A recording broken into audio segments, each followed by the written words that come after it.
Chapter number 1 NCERT Rajasthan board, ठीक है, चाहे सीबीएसई बोर्ड, दोनों में किताबें काम आएंगी। चैप्टर नंबर मैं 1 पहले अच्छे से डाल चुका हूँ, आप प्ले लिस्ट में जाइए प्लीज और वीडियो देखिए, ठीक है। अब हमको देखो यहाँ पढ़ना क्या है, हमको पढ़ना बेटा बहुपद, जिसको इंग्लिश में पॉलिनोमियल्स कहते हैं। अच्छा ठीक है, बहुपद है ना, ये शब्द से ही समझ गए होंगे आप कि बहुपद क्या मतलब, बहुत सारे पद होते हैं, कई सारी टर्म होती है। जैसे कि मैं आपसे कहूँ, आपने देखो बीजे व्यंजक पढ़े थे हमने पहले, जैसे मैं आपको लिख रहा हूँ यहाँ पे बेटा 2x + 4 लिख रहा हूँ, तो इसमें कितने सारे पद है, एक पद और ये दूसरा पद है, तो 2 पद हो गए। मान लो मैं यहाँ पे 4x और ऐड कर देता हूँ तो बेटा 3 पद हो गए, सीधी सी बात है। अच्छा ठीक है, पर ये तो नॉर्मल बात थी, पर इससे आगे हम कहाँ चले, है ना, इससे आगे देखिए बेटा 2 तरह की चीजें पढ़ी थी हमने गणित में। एक तो पढ़ी थी क्या बेटा, हमने अचर पढ़ी थी, और एक दूसरी बेटा हमने चर राशियां पढ़ी थी ना। अचर मतलब क्या, अचर मतलब जो फिक्स होती है, अचर मतलब जो फिक्स होती है, ठीक है, और चर मतलब जो बदलती रहती है, भरोसा नहीं है उनका, बदल जाती है। जैसे मान लो मैं आपको लिख देता हूँ बेटा यहाँ पे x + 4 है, ठीक है, सॉरी x + y है, और बराबर बेटा 4 है। ओके, एक तो मैंने ये लिखा। अब मैं यहाँ पे देखो 1 भी लिख सकता हूँ, यहाँ पे मैं 3 भी लिख सकता हूँ, यहाँ पे मैं 3 भी लिख सकता हूँ, 1 लिख सकता हूँ, तब भी मुझे क्या मिलेगा, 4 ही मिलेगा। मैं यहाँ 2 + 2 भी लिख सकता हूँ, तब भी मुझे 4 ही मिलेगा।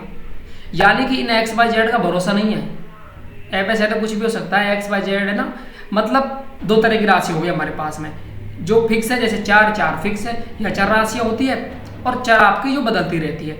अच्छा ठीक है, और बीजगणित में दोनों ही चलती है। अब जैसे बहुपद के बारे में हमें कुछ और चीजें पढ़नी है। बहुपद वास्तव में क्या होता है, बीजीय व्यंजक ही होता है बेटा।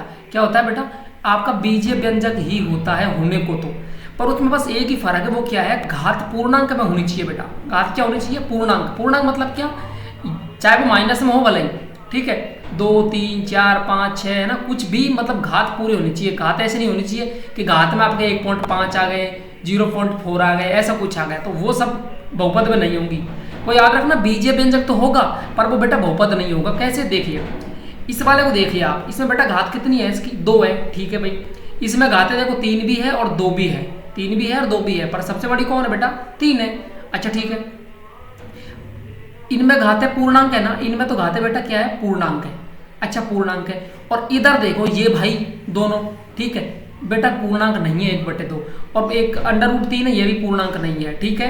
तो घातें ऐसी आ रही है, तो इसका मतलब क्या है, ये आपका बहुपद बेटा नहीं है। समझ रहे हो आप, समझ गए ना, तो बस ये है, तो बहुपद में ये होता है, बस इतना सा है। और क्या क्या चीजें हैं, अधिकतम घात को उसकी कोटि या डिग्री कहते हैं। अच्छा ठीक है बेटा, एक बात मुझे बताओ कि ये वाला सवाल आपके पास में, ठीक है, अब मुझे बताओ, इसमें एक घात तो 3 थी x की, एक घात बेटा यहाँ पे 2 थी, और एक घात यहाँ पे बेटा 1 भी थी। अधिकतम घात कौन है बेटा, 3 थी ना अधिकतम घात, इसलिए इसको हम कहेंगे त्रिघातीय बहुपद है। क्या बोलेंगे बेटा इसको, त्रिघातीय बहुपद है, त्रिघातीय बहुपद है। और कितने पद है बेटा इसमें 3 पद है बेटा, और बहुपद में तो 1 पद भी हो सकता है। कैसे बताता हूँ बेटा, जैसे मान लो x² भी हो सकता है भैया, है, हो सकता है बिल्कुल x², इसमें तो बेटा 1 ही पद है, और द्विघात का पद है वो भी, है ना, तो इसको क्या बोलेंगे हम, ये द्विघात का 1 पदी बहुपद है, 1 पद का बहुपद है ना। अच्छा ठीक है, ये बात तो समझ आई। अब हमारा एक और चीज रह जाता है, वो है बेटा रेखिक बहुपद है, ठीक है, रेखिक बहुपद है। जिस भी बहुपद की घात बेटा 1 होती है ना, उसको हम क्या कहते हैं बेटा, रेखिक बहुपद या लीनियर पॉलिनोमियल्स कहते हैं, ठीक है। अब इसका मतलब क्या हो गया, इसका मतलब जैसे बेटा देखो यहाँ पे देख लो आप, इसमें अधिकतम घात क्या है बेटा 1 है, तो ये रैखिक बहुपद है। इसमें भी क्या है, देखो अंडर रूट लगाता हुआ है, पर वो 3 पे है, x पे नहीं है, ठीक है, तो यहाँ भी ये बेटा रैखिक बहुपद है। इधर y पे एक घात है, तो बेटा रैखिक बहुपद है। ये सब बेटा रैखिक बहुपद है, ठीक है, ये सब क्या है बेटा, रैखिक बहुपद है। अब कहोगे सर रैखिक बहुपद काहे को है ये, बेटा इसलिए है, बताता हूँ क्यों, पता है, जब इन बहुपद, जैसे मान लो आपके पास x + बेटा 2 है, ये एक रैखिक बहुपद आपको दिख रहा है, क्यों, घात 1 है इसके ऊपर। इनकी जब ग्राफ बनाते हैं ना, हम ग्राफ बनाते हैं, तो बेटा वो एक सरल रेखा होती है बेटा, क्या होती है वो, एक सरल रेखा होती है, इसलिए हम इसको क्या कहते हैं पता है, रेखिक बहुपद, मतलब रेखा जिससे बनती हो, तो इससे बेटा क्या है, एक सरल रेखा बनती है, इसलिए इसको हम रेखिक बहुपद कहते हैं, ठीक है। तो इतना ही इसमें कुछ है। अब देखते हैं हम इस वाले टॉपिक को, बहुपदों के शून्यकों का ज्यामितीय अर्थ, पर इससे पहले हम शून्यक के बारे में देख लेते हैं। जैसे बेटा मान लो मेरे पास एक बहुपद है बेटा, ये x + 4 है, ठीक है, और मुझे शून्यक चाहिए। अभी शून्यक मतलब क्या, शून्यक मतलब जीरो करने वाली कोई चीज है ना, शून्यक इंग्लिश में जीरो कहते हैं बेटा, सीधी सी बात है, जीरो की बात कर रहा हूं मैं। शून्य का मतलब ये है कि मुझे सामने 0 आ जाना चाहिए। बेटा x की जगह मैं क्या लिखूँ यहाँ पे -4 लिखूंगा ना, तब जाके दोनों कट के मुझे क्या देंगे बेटा 0 देंगे। इसका मतलब इस वाले बहुपद का बेटा शून्य कौन हो गया -4 हो गया। मैं आपसे कह दूं बेटा कि ये 2x है, कौन है बेटा 2x है, और मुझे इसका शून्य चाहिए, मतलब मैं सामने 0 चाहिए मेरे को। तो कैसे आ सकता है, मैं x को यहीं रहने दूं, इस 2 को मैं यहाँ से 0 के बट्टे में ले जाऊंगा तो बेटा मुझे क्या मिलेगा 0 मिलेगा। यानी x का मान क्या हो गया, x का मान क्या होगा 0 होगा, तो वही शून्य होगा आपके। आपसे मैं कहूं कि जैसे कि 4 है और प्लस ये x है और मुझे शून्य चाहिए, तो बेटा मुझे जैसे ये -4 है ठीक है, और ये x है, अब मुझे इसका शून्य चाहिए, तो -4 तो पहले का है, मैं इस x की जगह क्या रख दूं, मैं प्लस का 4 रखूंगा, तब कटेंगे, फिर मुझे क्या मिलेगा 0 मिलेगा। इसका मतलब क्या हो गया, इसका मतलब सीधा सा हो गया कि इस वाले बहुपद का बेटा शून्य कौन है, प्लस का 4 है, सीधी सी बात है। यानी कि x का मान x सामने 0 होना चाहिए, बस सामने 0 होगा तब x का जो मान होता है उसी को हम शून्य कहते हैं, ठीक है। अब शून्य कैसे नहीं होता, जैसे मान लो x + 4 है बेटा, और मैं आपसे क्या कह रहा हूँ पता है, आपसे कह रहा हूँ 6 मेरे सामने, तो बेटा इसका शून्य फिलहाल नहीं आएगा, इसका शून्य नहीं आएगा। क्यों, क्योंकि x का मान तो यहाँ क्या निकलेगा बेटा 2 निकलेगा, क्योंकि 2 और 4 कितने होते हैं 6 होते हैं, तो यहाँ तो शून्य का कोई मैटर ही नहीं है। शून्य का मैटर तभी ही है जब सामने 0 हमको चाहिए, समझ गए ना, बिल्कुल यही है। अब इनका ज्यामिति में अर्थ देख लेते हैं, मतलब कि इस वाले टॉपिक की बात कर रहा हूँ मैं, ठीक है। ये मतलब ग्राफ में हम कैसे शून्यकों का क्या मैटर होता है। अच्छा बेटा एक बात बताओ, हम ग्राफ पे 2 चीजें पढ़ते हैं बेटा, एक तो हम पढ़ते हैं x की और एक पढ़ते हैं बेटा हम y की पढ़ते हैं, ठीक है, पढ़ते हैं ना y की। अब देखो x की बात करें, यदि हमको x दिया हुआ है तो एक x अक्ष पर डेटा आएगा और y का डेटा y अक्ष पे आएगा, सीधी सी बात है। यानी x का डेटा तो इस वाले अक्ष पे आएगा और y का डेटा इस वाले पे आएगा, ठीक है।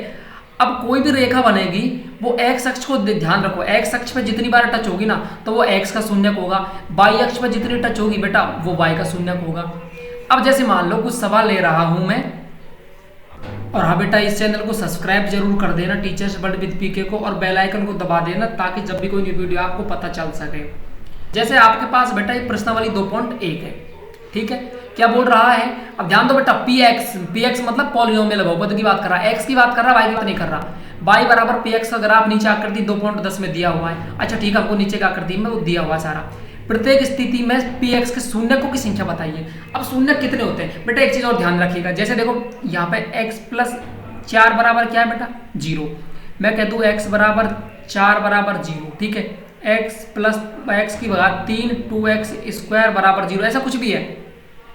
याद रखना बेटा जितनी ऊपर घात होती है ना बेटा उतने ही उसके आंसर आते हैं, याद रखने इस बात को, ठीक है, उतने ही उसके शून्यक आते हैं, उतने उसके आंसर आते हैं, अधिकतम घात जितनी होती है ना उतने ही, ठीक है। तो यहाँ पे इसका शून्यक 1 होगा, यहाँ पे शून्यक 2 निकलाएंगे, यहाँ पे शून्यक 3 जने आएंगे, ठीक है। अब वैसे के वैसे ही बेटा मुझे ये बताओ, इस वाले ग्राफ में ये वाली जो लाइन है ना, ये वाली लाइन है भाई, ये तो लाइन बनी हुई है, ये वाली जो लाइन है इस x अक्ष को काट रही है क्या, नहीं काट रही ना, तो यहाँ पे इसका कोई भी शून्यक नहीं है क्योंकि x अक्ष को नहीं काट रही। हाँ y का तो हो सकता है, पर y का पूछा नहीं हमसे। अब बेटा इस वाली आकृति में देखो, इसमें बेटा ये जो लाइन बनी हुई है ना, ये x अक्ष को, इस x अक्ष को कितनी बार काट रही है बेटा, एक बार काट रही है, एक बार टच कर रही है, तो बेटा शून्य की संख्या यहाँ पे कितनी हो गई बेटा 1 हो गई, सीधी सी बात है। बेटा यहाँ बताओ मुझे ये x अक्ष को कितनी बार क्रॉस कर रही है, 3 बार क्रॉस कर रही है बेटा, 1 बार 2 बार और बेटा यहाँ पे 3 बार, तो इसके शून्य बेटा कितने हो गए 3 हो गए, सीधी सी बात है। आंसर मतलब 3 हो गए, 3 जने आंसर आ सकते हैं इसके। इस वाले बेटा बताओ, ये देखो ये 2 शून्यक हो गए अपना आप, ठीक है। इस वाले बताओ एक शून्यक टच हुआ यहाँ पे, दूसरा और ये बेटा तीसरा और ये चौथा, 4 शून्यक हो गए। यहाँ पे एक तो है और देखो बेटा यहाँ पे दूसरा टच होके जा रहा है, ठीक है, और तीसरा भी यहाँ पे टच होके जा रहा है, तो बेटा इसके शून्यक भी क्या हो गए 3 शून्यक हो गए। समझ आया कि नहीं आया, आया ना, तो बस ये बात है शून्यक की, ठीक है। वैसे ये प्रश्नावली 2.1 आपके एग्जाम में नहीं आएगी, पर नॉलेज के लिए चीजें जरूरी है इसलिए मैं बता रहा हूँ। तो आज हमने बहुपद के बारे में बेसिक्स सारे देख लिए हैं, मिलेंगे अगली वीडियो में, तब तक के लिए जय हिंद, वंदे मातरम।